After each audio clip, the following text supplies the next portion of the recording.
I'm off duty. Anyway, good morning. My name is Allison Baca. Again, thank you for that warm introduction. I have been on the team of the Alzheimer's Association for over 2 years. When I joined the team, I came in, many of you probably know American Cancer Society's Relay for Life program. I was a campaign manager and I was organizing walks for them in the Bay Area, and I had someone, reach out to me who, wanted to bring me into the Alzheimer's Association, and having no personal connection, I was just excited for the challenge of engaging with their mission. Now, 2.5 years later, 3 months ago, my grandfather out in rural Tennessee has been diagnosed with Alzheimer's disease. It's been devastating for my family, to say the least. I've had to put Rotary on hold because I'm supporting, just the effort. We're all flying out there to check on him and, take care of my family in a couple weeks and see what needs to be done. Because I do have connections in the Nashville office and around the country. My grandpa's now having panic attacks. He cries. He wakes up and cries in the middle of the night. He's inconsolable. He doesn't know how to flush a toilet. Some days he doesn't know who his wife is. And so we have to go out and check on him and help carve a path for my grandma and grandpa, who again don't live close to, say, programs and services, to ensure that she's safe and he's safe. It's scary. It's really scary, especially living in California, where it's very expensive to be here, and to think about the amount of flights and time we're going to have to spend going back and forth to Nashville.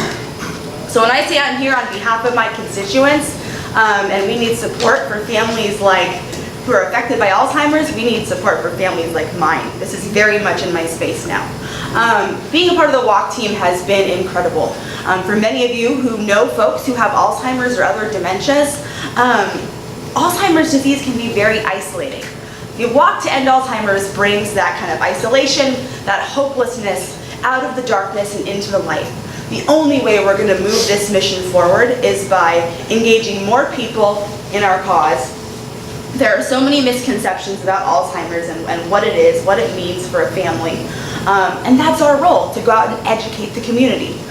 Initially, some of the first conversations we have with companies and individuals who don't know much about us in this market is to go out and just teach them, know the 10 signs.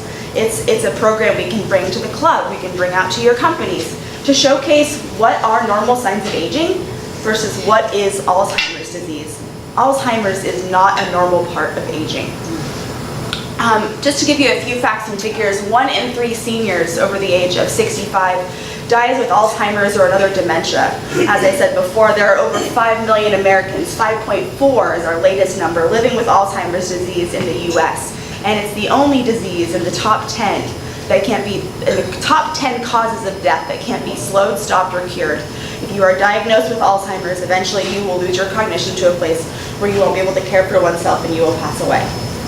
It's a tough reality for many of us, even more so here in this area, because 250,000 of those individuals across the country are under the age of 65, living with early onset Alzheimer's disease. These individuals, many of whom in the Bay Area who are diagnosed that I know well, are executives. They have young children, kids in college, kids in high school. And we actually just, my event chair, Chris Reynolds, he's an account executive at Oracle. His mom died around Christmas. She was 60 years old after a 10-year battle. We actually just lost my previous event chair, Mindy Henderson. She just lost her husband, Jim Henderson, after about a 6 or 8 year battle of being a caregiver and then having to make the hard decision with 3 kids in college to put him in a care facility in Marin. His funeral is coming up next week and I'll be there. It's not an easy thing to talk about.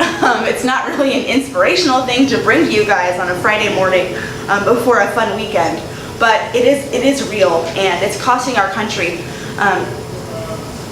$259 billion in care. With the current rate of diagnosis, there will be 15 million Americans living with Alzheimer's by 2050, and it will cost our nation $1 trillion with a T. So if we don't do something to stop this, it's only going to triple at the rate of diagnosis right now. So let's kind of bring it back to something more local. I'll take it down to right here in San Francisco. There are 20,000 people with Alzheimer's over the age of 55 in San Francisco. These are brand new numbers. This does not include the number of people with HIV, dementia, and other forms of dementia, meaning CTE, football players. There's been a big study coming out of the New York Times just recently about CTE dementia. The number of folks in the Bay Area is to increase 40% in the next 15 years. The only way we're going to really reduce the cost of institutionalization and hospitalization is to continue to provide services and support in our communities. And there are 60,000 unpaid caregivers taking care of a loved one in San Francisco specifically. We don't even know, I don't even have the numbers today to showcase the peninsula, but they do so for from 2 to 20 years. They do this caregiving. And let's be honest too, this is a Bay Area, it's a really diverse place. One of our big diversity strategies is LGBTQ. Many of these folks as they age don't have children. They may not have support of their family, so we have to think about specific programs and training around these kinds of folks who are being diagnosed. Now, going back into something a bit more inspirational, what does the Alzheimer's Association do to help move this mission forward? One of the things we're really proud of is a 24/7 helpline. So we have trained professionals answering the phone 24/7 in our San Jose office. When we close and go home at 5 p.m., we go home from work, there are trained professionals in our national office in Chicago there to answer the phone at 2 and 3 o'clock in the morning. Nobody calls the Alzheimer's Association at 3 o'clock in the morning to say, how's research going today? They are calling because they are in some kind of crisis. We hear a myriad of stories in this area about families and some of the challenges they go through.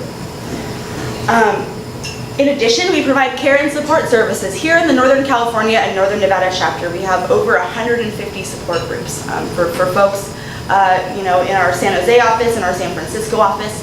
We oftentimes have 2 conference rooms because care partners and the person with the disease can meet separately and then come together. It's a really, really powerful time for these folks. And we have met so many wonderful advocates who come out and speak at our events and get involved with our cause through these different support groups that we host. In addition, of course, we're funding research. One of the reasons we're very successful in fundraising here is we're funding research studies locally. The San Francisco VA Hospital, UCSF, all these hospitals in the area, we go out and we present large research checks to young scientists who are working to advance this mission. So we actually bring our donors, bring folks out to hear about the science, and we'd invite you guys to stay connected with us and come out and join us at research check presentations if that's something you would like some more high-level knowledge about. And of course, outside of our care and support legs and our research leg, we're advocates for this disease. The only way we are going to move Alzheimer's is to have more research funding. I was actually speaking with my table over here about that exact thing. We actually just recently got a lot more money, basically, in NIH funding for Alzheimer's research. I believe the number, quote me if I'm wrong, is $450 million. So finally getting us closer to that $1 billion mark, right? Cancer is funded at a much higher level, but at this point with cancer, 2 out of 3 people are surviving cancer right now. I know that fact. I used to work for the American Cancer Society, but right now, again, Alzheimer's disease, there are no survivors. Okay, so that's our mission. Now we have to talk about how the heck we're going to get this thing done. So let me show you our new campaign. Is my sound hooked up by chance? I would love to share. If I can get my sound to work, this is always kind of, this laptop sometimes doesn't love me, but I would love to share our new campaign. Sounds pretty familiar. Is it working? Sometimes my laptop doesn't work. I have a picture. I don't think it's working, but it's okay. I don't think the sound works on my laptop, but it's okay. This is the nonprofit life, but just to showcase for you, this is what the walk looks like. In San Francisco, we have over 4,000 participants there. They come out together to raise funds and awareness of this cause. You really, oh, should we start over so you can hear the verbiage? Because now I can kind of hear it. Yeah, but it's not coming out. Okay, it's okay. I think my jack has been abused the last few years. Too many presentations. But anyway, the idea is that when you come to walk, everyone holds a pinwheel flower, and that represents their connection to the cause. They either have no personal connection and they're an advocate. They carry an orange flower. They're living with the disease. They carry a blue flower. They're a caregiver for someone living with the disease. They carry a yellow flower. And if you have lost someone to Alzheimer's, you carry that purple flower. They write down the names of the people that they walk for when they come out to our events. This year, every walk will have one white flower. That white flower will represent Alzheimer's first survivor, and that's what we're out walking for. And it's a powerful campaign. When we think about trying to educate the community that this thing can't be slowed, stopped, or cured, the white flower is something that represents our common goal in our community. So, okay. In San Francisco, I am proud to say that we've raised over $2 million in the last couple years. We're one of the number 7 walk. We've been the number 7 walk in both seasons I've been involved, raising over $1.1 million each year. And we have over 4,000 participants. So we're really proud to say that we are one of the top 10 walks of 650 walks across the country. So this is kind of an elite event for you guys to come out. Across the country, we walk. For those affected by Alzheimer's disease. Carrying flowers that signify why we want to end it.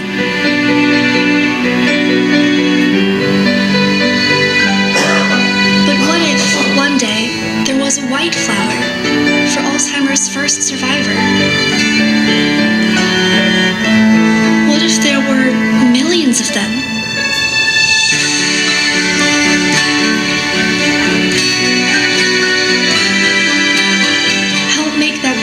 Day happen.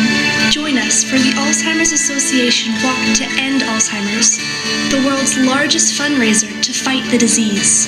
Register today at alz.org/walk. So in San Francisco, we are looking to bring over 4,000 participants, 470 teams, and raise over $1.3 million this year. We are doing this through corporate donations, through sponsorships, through people forming teams, honestly, and coming out. You'll be surprised to know that over 90% of our donors in San Francisco are friends and family teams, probably very much in financial crisis themselves, taking care of a loved one, but they want to come out and honor a memory of someone who's battling in their family. And for them, this is their moment of inspiration. This is their moment to come out of isolation and to celebrate their loved one who is going through Alzheimer's. I am really proud to say that I am a part of this team, and I am really looking forward to September 10th. It's our 25th anniversary in San Francisco. So we are really proud to say we'll be over at Chrissy Field with a 7 a.m.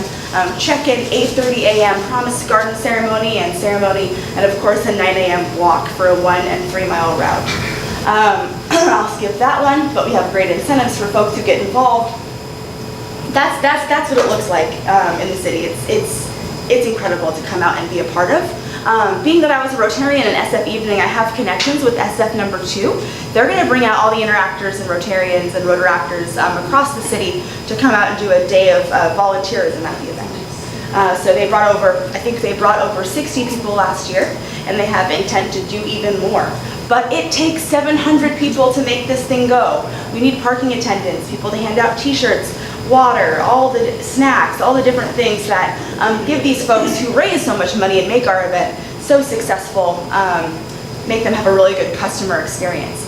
So, thank you very much. So, looking toward September 10th, we'd love for you guys to form a team, to invite other peninsula clubs to form teams.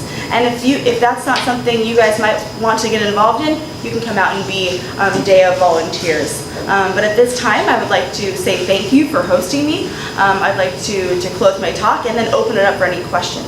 Thank you. Thank you. Questions?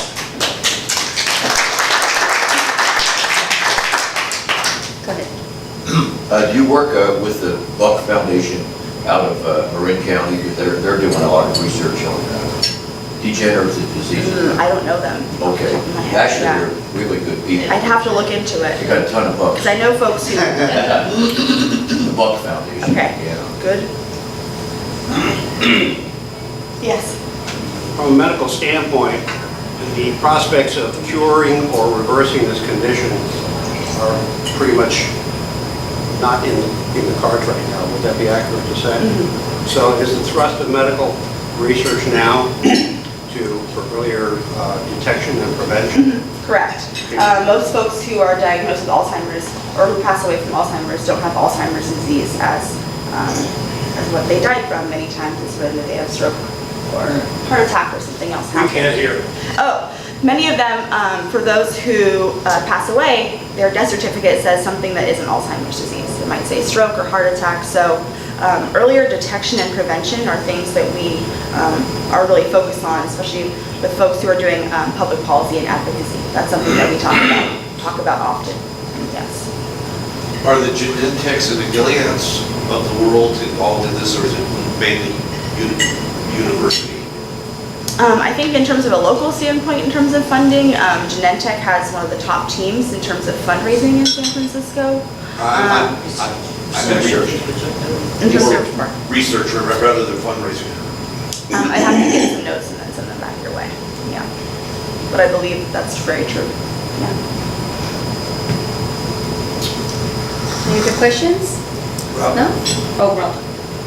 Are there any suggestions at the moment from the Alzheimer's Association about what we can do that they seem to suggest to help prevent Yes. or slow that? What are some? Yes, so the two big ones are actually the MIND diet or the Mediterranean diet and exercise. Those are the two things that really do improve cognition. So keep those things in mind. And I say that very guiltily as I just ate 3 pieces of bacon before I came up here. And no one ever wants to hear exercise is the answer, but it really does make a difference for folks. And of course, I think too, remaining active, remaining social, remaining part of a community. Many of you are already doing that by being here this morning. So I think for my family, that's been a challenge. They're in rural America, but here people retire and thrive. So that's something that's, I think, really key is keeping those social channels open and engaging the family, getting out of the house, going and doing things. Yeah. And you didn't mention the fact that you really do have a huge number of support groups for family caregivers, which are very helpful. Yes, I said we have 150 in the area, so it's vast, and you can find one almost anywhere.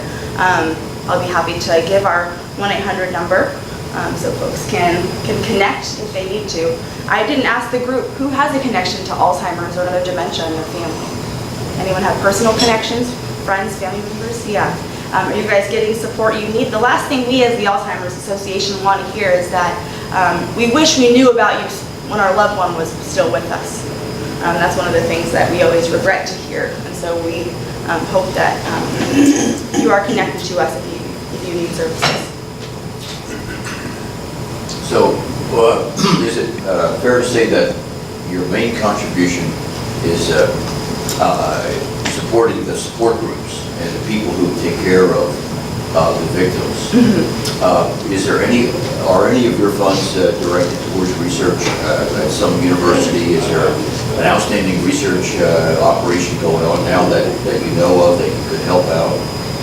Is that something in your area? Yes, so we do fund research as a part of UCSF, Gladstone, all of the area. Yeah, San Francisco VA is conducting research with funding from us right now.